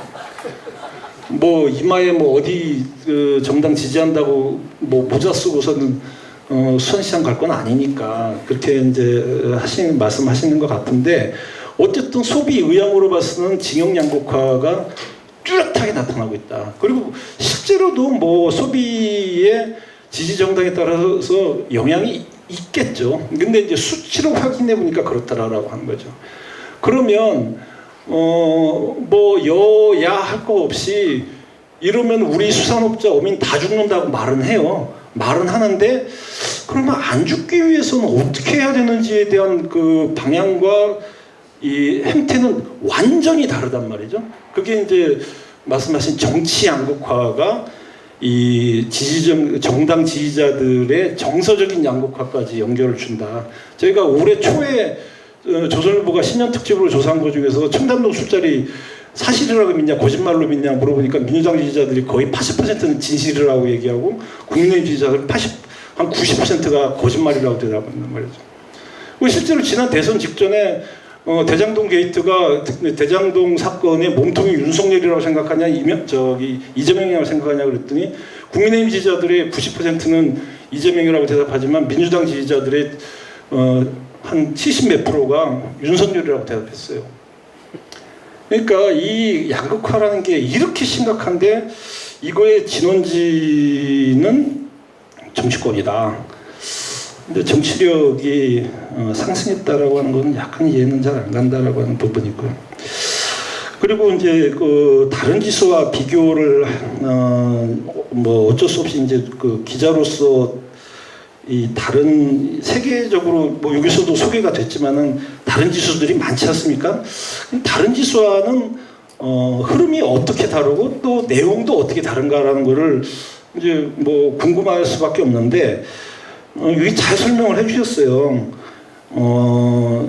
이제 뭐 예를 들어서 국가 선진화 지수는 얼마나 건강한 사람이냐를 측정하는 거지만 지금 얘기하고 있는 그 선진화재단의 종합국력 지수는 얼마나 강한 사람이냐를 측정하는 거다. 이제 이거를 보니까 뭐 이해는 가는데 이제 그럼에도 불구하고 그러면은 이제 제가 예를 드는 거는 또 언론에 상당히 많이 보도가 되는 지수는 스위스의 IMD 국제경영개발대학원 IMD의 국가 경쟁력 평가가 굉장히 기사가 많이 돼요. 매번. 근데 이제 올 3월달인가 6월달이죠. 얼마 안 됐습니다. 6월달에 나온 기사들을 보니까 어떤 식의 제목이 있었냐면은 그 문화일보 같은 경우에는 국가 채무 악화 3대 개혁 답보가 한국 국가 경쟁력의 발목을 잡았다. 이거는 이제 말 그대로 국가 경쟁력이니까 오늘 얘기하는 국력하고는 다르죠. 그리고 한국일보 같은 경우에는 경제 성과 역대 최고에도 윤 정부 1년 국가 경쟁력 하락했다. 그 원인이 뭔가 뭐 이런 제목이 나왔어요. 근데 이제 그때도 제가 그 유심히 이 기사들을 봤는데 거기 보면 상당히 명쾌하게 나와 있는 부분이 있어요. 특히 이제 그 한국일보 같은 경우에 이제 읽어보면 물가 상승률이 당연히 코로나 이후에 이제 미국을 중심으로 양적 완화가 되니까 엄청나게 물가가 올랐는데 우리나라는 물가 상승률이 기준으로 봤을 때 OECD 기준 절반밖에 안 된다. 3.7%로 OECD 7.4% 절반에 불과했다. 그래서 사실은 뭐 선방했다. 그런데 방만 재정이 발목을 잡았다. 정부 효율성은 38위까지 떨어지고 재정은 32위에서 40위로 떨어지고. 그래서 이런 기사들을 읽어보면 독자 입장에서 이게 이런 부분들 때문에 이렇게 우리나라 전반적인 이 IMD 기준의 국가 경쟁력에서 그 당시 보면은 27위에서 28위로 한 단계 떨어졌다라고 이제 돼 있는데, 그렇구나. 그러면은 이런 거를 뭐 정부가 좀 열심히 잘해줘야 우리나라의 경쟁력이 더 올라가겠구나라고 하는 이해가 빨라질 텐데, 이제 이 한선재단 종합국력 같은 경우에는 오늘 나온 얘기 중에서도 이렇게 찬찬히 봐도 그럼 뭐를 강화를 해야 국력이 더 상승을 하지? 근데 사실은 지금 이 정도 9위에서 한 계단 올라가는 것도 엄청나게 어려울 거예요. 지금 보면. 그러면 뭐를 잘해야 되지라고 하는 면에서는 어떤 이 함의점을 찾아내기가 그렇게 간단 명료하진 않다. 이제 그런 생각이 들고, 마지막으로 제 주전공인 여론조사와 관련돼서 말씀드리면, 이거는 이제 사실 대부분 이제 양적인 평가잖아요. 지금 오늘 나온 얘기는 양적인 평가인데, 여론조사라고 하는 거는 말 그대로 응답자들, 우리 국민들 표본을 선정해서 국민들한테 여론을 측정하는 거기 때문에 이제 질적인 이 평가 지수가 될 수 있겠죠. 근데 이제 그거랑 이 국력이나 뭐 국가 경쟁력과 비교했을 이 여론조사로 측정하는 거는 사실은 거의 없고, 그렇다고 해서 국민들이 우리나라 국력이 어느 정도다라고 객관적으로 판단할 능력을 갖고 응답하는 건 아닐 거니까. 근데 이제 유사한 걸로 봤을 때는 미국이나 우리나라나 이제 그런 조사를 많이 해요. 이 나라가 제대로 가고 있다라고 보느냐, 그러니까 어떤 나라의 방향성, 그러니까 이제 어떤 국정 운영에 대한 이제 방향성 평가 뭐 이런 것들을 조사를 주기적으로 많이 하는 경우가 있는데, 제가 최근에 그러니까 이제 영어로 얘기하면 디렉션 오브 컨트리죠. 근데 미국도 이거를 주기적으로 굉장히 조사를 많이 해요. 근데 우리나라 같은 경우에 이걸 보면은 가장 8월 말에 이 MBS라고 우리나라 최고의 여론조사 기관 4개가 공동으로 격주로 조사하는 게 있는데, 거기서 윤석열 대통령 지지율이 38%인데 이 나라가 가는 방향에 대해서는 긍정적인 평가가 40%예요. 근데 이거를 이 회사들이 한 달에 한 번 정도 계속 이제 동일한 문항을 하는데, 항상 보면 대통령 지지율보다는 조금씩 높아요. 조금씩 높아요. 그래서 그런데 이제 또 눈여겨볼 거는 미국 같은 경우에는 바이든 대통령 지지율이 지금 최근 8월 말 기준으로 보면은 한 40% 안팎으로 나와요. 바이든 대통령도. 근데 제가 눈길을 끄는 게 뭐냐면, 이코노미스트하고 유고프라는 이제 조사 회사가 조사를 했는데, 바이든 대통령 지지율이 41%인데 이 나라가 가는 방향에 대해서 올바르게 가고 있다라고 평가하는 건 22%밖에 안 된다. 근데 그러면 미국 사람들은 대통령 지지율하고 요 괴리가 좀 있다. 근데 우리나라 사람들은 뭐 거의 비슷하게 가거나 약간 높다. 그래서 제가 뭐 이것도 뭐 어떻게 뭐 분석이나 연구를 제대로 해본 건 아니지만, 제 느낌으로는 약간 우리나라 사람들은 좀 나라가 잘 되길 바라는 희망사항이 요 응답에 좀 섞여 있지 않느냐라는 생각이 들고, 그리고 여야 지지층별로 완전히 이 응답은 달라질 수밖에 없기 때문에.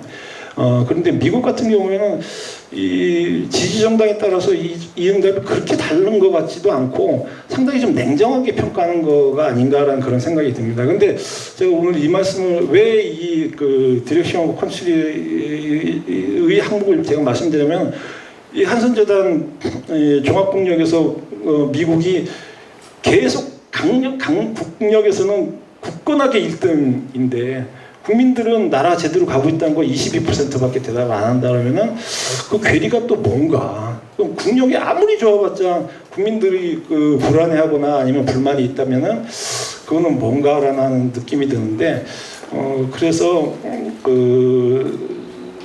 앞으로 언제가 또 이제 이 종합국력을 측정하실지는 모르겠지만 나중에 기회가 된다면 뭐 예를 들어서 국가 자긍심과 관련된 이제 여론조사를 어떤 질적인 평가를 그 번외로 같이 하면서 아마 국가 자긍심에 대한 그 여론조사는 G20 국가들마다 이 여론조사 결과들이 다 상당히 많이 있을 겁니다. 근데 우리나라가 오히려 국가 자긍심에 대한 여론조사가 별로 없어요. 별로 없는데 그런 여론조사를 같이 해서 한번 비교를 해보는 것도 이런 국력과 함께 이런 질적인 평가도 같이 하는 것도 좀 재밌는 연구가 되지 않을까라는 생각이 듭니다. 예, 이상입니다. 예, 감사합니다. 그 세 분 토론을 해주셨는데 진짜 많이 배우고 앞으로 이 보고서를 완성하기 위해서는 해야 될 일이 많다, 그런 것을 느낍니다. 뭐 제기하신 문제도 많고 질문도 많으신데 다 대답은 못하겠고 조금 제가 이야기하고 싶은 거 좀 하고 또 플로어에서 이렇게 이야기하는 기회도 좀 드리고 싶습니다. 그런데 지금 시간이 이제 20분인데 한 45분 정도는 마쳐야 되니까 한 20몇 분밖에 안 남았습니다. 그러니까 그렇게 시간 배분을 하도록 하겠습니다. 우선 이윤식 센터장님께서 아주 그 샤프한 질문을 많이 하셨어요. 근데 제가 이 그 발표문을 보내드릴 때 지금 생각하니까 조금은 잘못했다는 생각이 드는 게 이게 저 혼자 작품이 아니고 여러 전문가들을 모셔다가 각 분야별로 그 요소 국력을 측정하도록 이렇게 했고 그거를 이제 취합을 해가지고 지금 제가 발표를 하는 거거든요.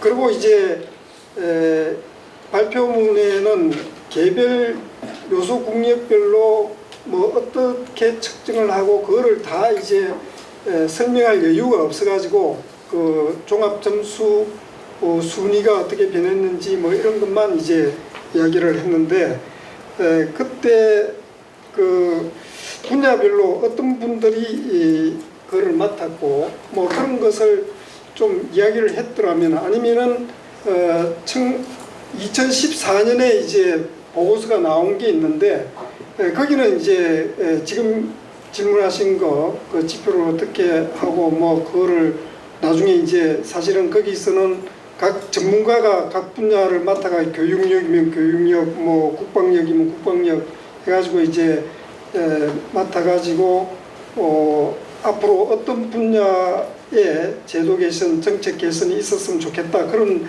제언까지도 상당히 들어있는 거거든요. 그리고 이제 북한에 대해서도 어떤 분야는 그 통일이 되면은 이게 순위가 어느 정도 되겠다 그런 것을 하는 데도 있고 그래요. 예를 들어서 경제력이면은 이제 이 인구의 뭐 북한 남한 수준의 1인당 GDP가 된다면은 전체 그 경제력이 어느 순위로 올라갈 거다, 뭐 GDP 규모가 어떻게 될 거다 이런 것을 계산해 본 데도 있고 분야별로 이제 그런 게 있어요. 그리고 국방 쪽으로 많이 이야기를 하셨는데 그것은 이제 박희력 교수라고 아시는지 모르겠지만은 그분이 이제 맡아서 하셨는데 이번 보고서에도 그 북한 핵이 문제니까 핵 이것을 국방력 측정할 때 어떻게 봐야 될지 그 자세한 설명이 있고 그러거든요. 근데 그거를 이제 지금 분야별로 다 이제 발표할 시간도 없었는데 발표문에도 그것에 대한 설명이 좀 부족해가지고 그런 의문이 자연스럽게 들었지 않겠느냐 그런 생각이 듭니다. 그리고 한 경연 정도로 나왔으면 좋겠다 이런 이야기를 하셨는데 그 앞으로 여의도 연구원에서 좀 지원을 해주시고 하면은 뭐 경연 정도 혹은 뭐 원래 계획은 이제 5년 만에 한 번씩 하자 이랬는데 그거를 또 할 수 있지 않을까 그런 생각이 듭니다. 나중에 식사할 때 이 도서관에서 얼마나 지원해 주시는지는 이야기를 드리도록 하겠습니다. 고영선 박사님께서 아주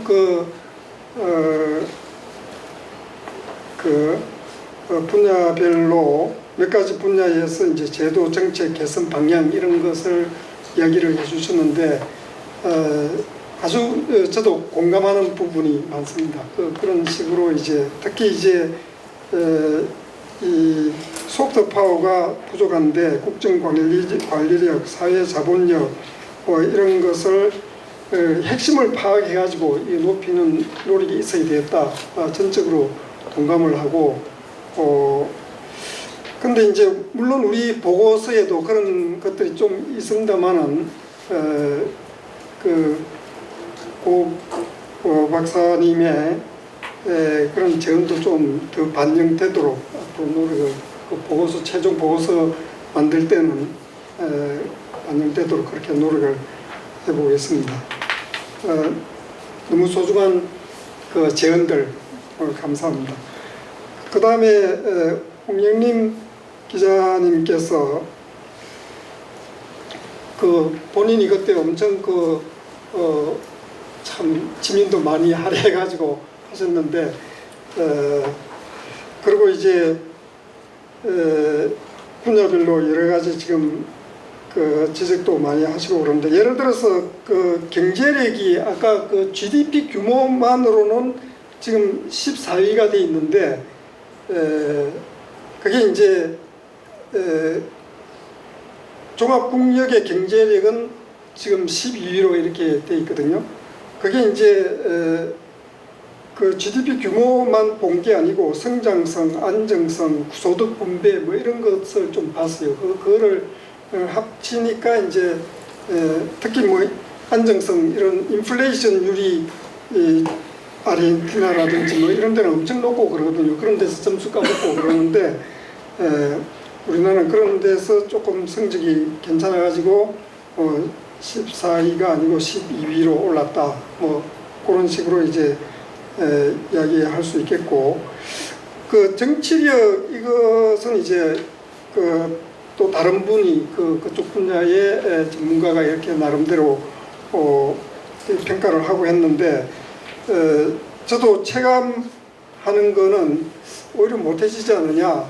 특히 이제 이 대립되는 어떤 생각을 가진 그룹이 너무나 서로 싸우고 서로 이해를 하지 않으려고 하고 그런 것들이 많은 부분이 정치 분야에서 이제 유발된 것도 많고 그런데 그런 것이 더 심화되고 하는 것을 보면은 정치력이 올랐다고 볼 수 있겠느냐 그런 데에 저도 동감입니다. 그리고 각 분야별로 사실은 전문가에게 맡겼지만은 또 옆에서 볼 때는 과연 그런 지표로 사용하는 것이 타당할지 거기에 대해서도 이제 우리가 한 번씩 전체 회의에서 세미나에서 지적도 있고 그렇습니다. 그렇지만은 또 그 분야를 전문가에게 맡길 수밖에 없고 왜냐하면 이게 지표가 워낙 많고 하기 때문에 한 사람이 통일적으로 이렇게 맡아서 할 수가 없어요. 그래서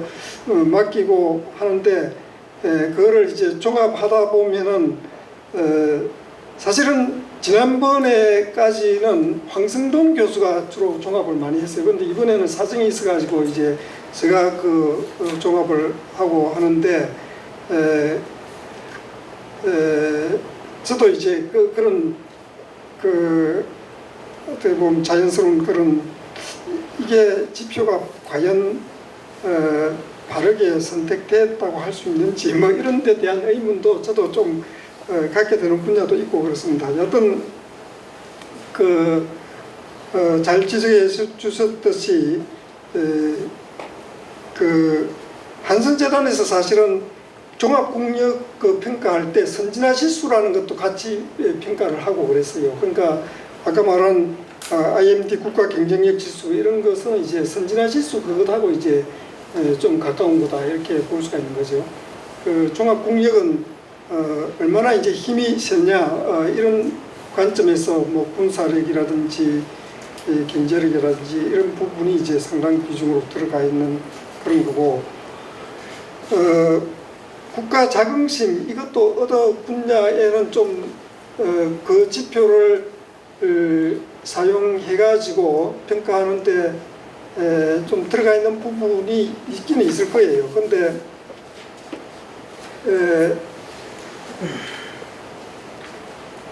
앞으로 이런 부분도 좀 추가를 하도록, 어디에서 더 크게 반영을 하도록 그런 식의 노력을 좀 하겠습니다. 지금 이제 시간이 거의 다 됐고 해서 저의 그 토론에 대한 이 블라인은 끝내도록 하고, 시간이 많지 않지만 그래도 플로이에서 한두 분 좀 이야기를 듣고 싶습니다. 우선은 제가 한 분은 지정을 하고 싶은데, 처음 시작할 때부터 그 한반도 선진화 재단의 사무총장으로 계셨고,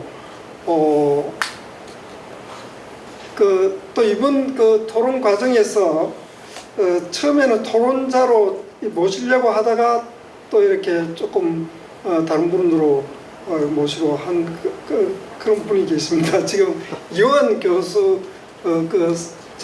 한선재단 사무총장님께서 좀 간단하게나마 좀 이야기를 해주셨으면 좋겠습니다. 네. 감사합니다. 네. 예. 예, 작업하시느라고 고생 많으셨습니다. 뭐 구이민은 세계에서 상당히 잘한 우리 평가인데, 지금 말씀하신 여러 앞에서 토론자들이 말씀하신 것처럼 정치력이 사실 지금 이 자료에 보면은 가장 영향을 미친 것들이, 그 중에서도 이제 다른 건 다 좋아졌는데 나빠진 것이 두 가지거든요. 하나는 변화 대치라고, 하나 사회 자본력. 특히 사회 자본력 같은 경우는 꼴찌에서 세 번째 이렇게 됐는데, 사회 자본력은 우리 조사뿐만 아니라 영국의 레가톰 지수인가요? 거기서 보면은 167개국 조사에서 107위가 나왔고, 그 자료에서 또 추려서 20개국 조사한 것도 보면 우리랑 똑같이 17위가 나왔거든요. 그러니까 이것은 조사로서 신뢰성이 좀 있고, 또 세계에서도 보면 우리가 선진국 대열에 올라간 나라고 상당히 사회적 자본력이 낮다. 근데 사회적 자본력과 변화 대책 영향력이 제일 큰 게 뭘까? 전 정치력이라고 봐요. 네. 정치력이 그 두 가지 하는데, 지금까지 정치가 좀 허위와 거짓, 국민들에게 좀 그렇게 전달되거나 갈등을 유발하는 요인 같은 게 사회 자본력을 나타내는 건데, 우리가 빨리빨리 문화를 의식을 갖고 있는데 불구하고 왜 변화 대책이 늦을까? 이런 것을 보면은 우리가 그동안에 상당히 경직적인 사회 현상을 많이 겪고 있지 않는가 생각이 들고, 그 다음에 제일 중요한 게 사회 자본력인데, 우리가 발전이 가장 막고 있는 게 애로사항이 사회 지체를 가지는 것이 사회 자본력인데, 이것을 어떻게 고칠 수 있는가? 이것이 정치가 영향을 미치거든요. 정치가 영향을 미치지 않았으면 우리 사회 자본은 동방예의주기로 했듯이 우리가 이렇게 나쁠 수가 없습니다. 사회 자본력도 그 예의 중에서 보면 크게 보면 신뢰, 네트워크, 그다음 효율성이 세 가지를 대개들 잡는데, 그 신뢰를 보면은 우리가 특히 정치인들 신뢰는 우리 홍영 대학 기자님 계시지만 어느 여론조사에도 제일 신뢰가 낮습니다. 심지어는 국민들이 그 신뢰성이 높다는 사법부까지도 신뢰가 좀 땅에 떨어진 판이기 때문에, 그래서 국민들이 그것이 영향을 미치면 국민들 질서나 윤리관이 지금 상당히 무너진 상태거든요. 이게 소위 규범인데, 규범에서도 이렇게 낮아지고, 또 효율성 우리가 상당히 뭐냐? 효율성은 사실은 네가 주면 나도 준다 이런 생각이 아니라, 내가 너를 도와주면 너는 다음 세대나 다른 누구에게 이걸 펼쳐가지고 너도 그 사람에게 기대를 갖게 해준다. 그러면 이게 이제 네트워크가 잘 돼 있으면은 이 평판이 나쁜 사람은 평판이 나쁜 사람 소문나고, 평판이 좋은 사람 평판이 좋은 사람 소문나기 때문에 촘촘한 네트워크가 돼 있는 것 같은 경우는 이게 상당히 그 부패나 부정, 나쁜 일을 막는 그 동인이 작용하는데, 우리는 이렇게 그러지 못해요. 특히 우리 네트워크 부분에서 상당히 우리가 호혜성이 높고 네트워크가 활성화된 것 같은데, 우리 네트워크는 아는 사람끼리 이런 사람이 네트워크가 좋지, 조금 모르는 사람이라나 이방인이나 외국인들에 대해서는 상당히 우리가 갇혀진 상태고 폐쇄성을 나타내거든요. 이런 의미에서 우리가 활성화도 잘 안 돼 있다. 이런 측면에서 제일 중요한 게 이제 윤리와 도덕 가치, 우리가 도리를 지키는 우리 사회, 이런 사회를 만드는 게 제일 중요한데 오늘같이 정치력이 무력화된 상태에서는 무너진 상태에서는 아마 도덕 재무장 운동이라도 펼쳐야 되지 않을까. 이렇게 새로운 새마음 물결을 일으키지 않으면은 이 사회적 자본력을 높이는 데 상당히 한계 있겠다 이런 생각이 듭니다. 이상입니다. 예, 고맙습니다. 예, 또 자유롭게 뭐 저한테나 혹은 토론자한테 질문도 좋고 아니면 코멘트도 좋고 좀 이야기를 하시죠. 예.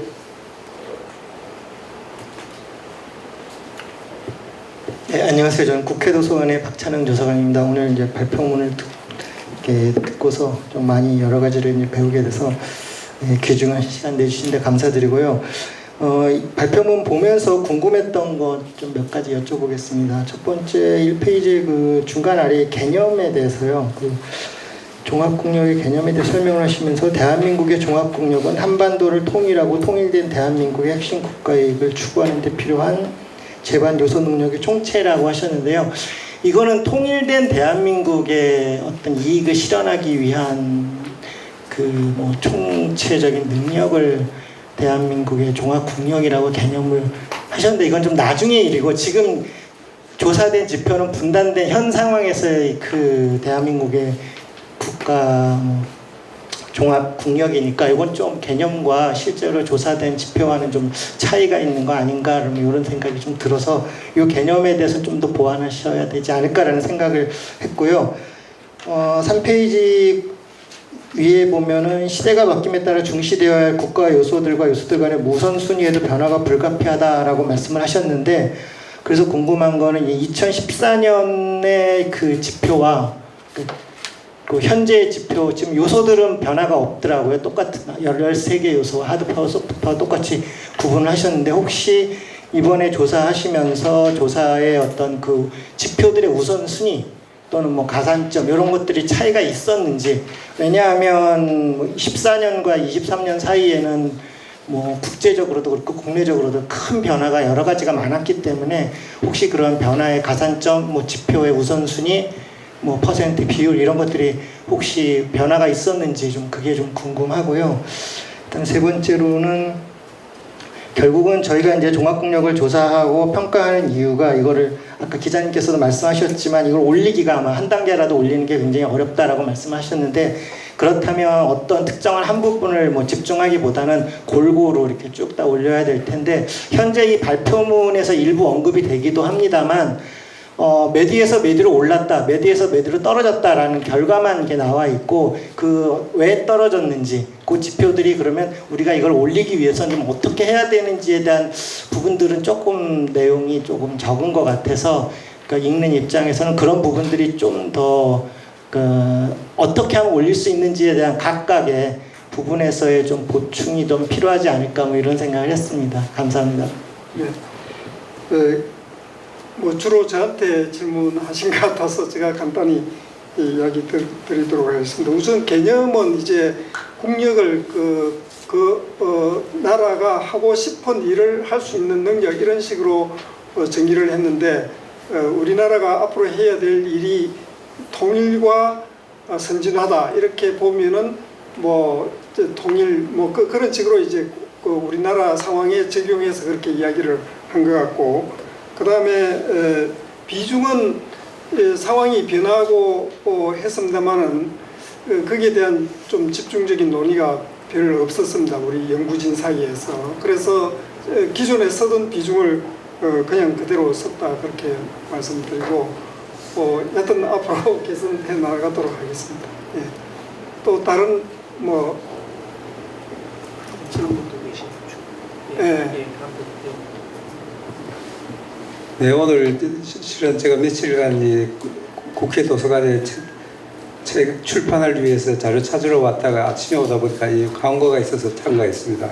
네. 일본은 조그만 국제대학에서 중국, 미국 관계를 강의하다 들어와서 지금 귀국해서 있습니다. 오늘 들으면서 느끼는 게 소프트 파워의 비중을 좀 둬야 되지 않을까. 지금 중국이 굉장히 붐을 일으켰죠. 그런데 중국이 하루아침에 지금 떨어지고 있는데 미국이 계속 실패를 하면서도 세계를 지배하는 것은 소프트 파워의 영향이 크다고 봅니다. 예를 들면은 미국은 계열화, 서열화가 된 클럽 사회입니다. 영어를 할 수 있는 캐나다 사람이 미국의 클럽에 들어갈 때는 조그만 가입비만 내면 돼요. 그 다음에 일본 사람이 들어가면 조금 더 가입비를 더 내야 돼요. 그 다음에 터키 사람이 가려면 더 많이 내야 돼요. 중국 사람이 가려면 다 내야 돼요. 근데 미국 사람은 안 내고 그 가입을 한다고요. 그 다음에 수입은 미국 사람이 다 챙긴다고. 그 세계의 돈과 재능은 미국이 다 끌어들여요. 그리고 지금 중국인이 돈이 있는 공산당 간부나 이런 사람들, 젊은 자녀들은 미국에 가서 다 출산을 해요. 출산여행이 붐이 돼요. 연 7만 명이 되거든요.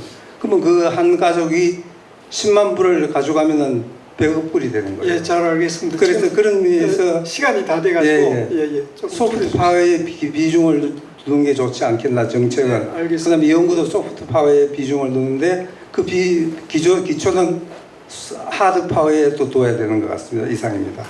예, 감사합니다. 코멘트 감사합니다. 예. 혹시 사실 여기 그 연구진으로 참여한 분이 한 분 계신데 지금 시간이 없어서 그죠? 김근우 교수님이 계신데 그 관장님 뭐 마무리 멘트 한마디 하시면 한 말씀 더 하시면 될 것 같아요. 예, 혹시 이제 플로어에서도 질문이 있었고 그러니까 혹시 한마디씩 더 하실 분이 토론자 중에 하실 분이 있으면 하시죠. 식사하면서 말씀드리겠습니다. 예.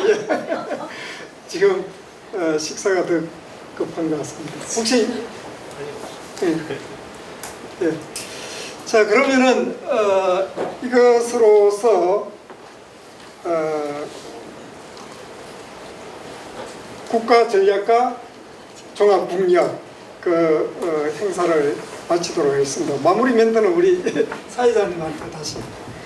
네, 점심시간이 됐으니 빨리 마무리하도록 하겠습니다.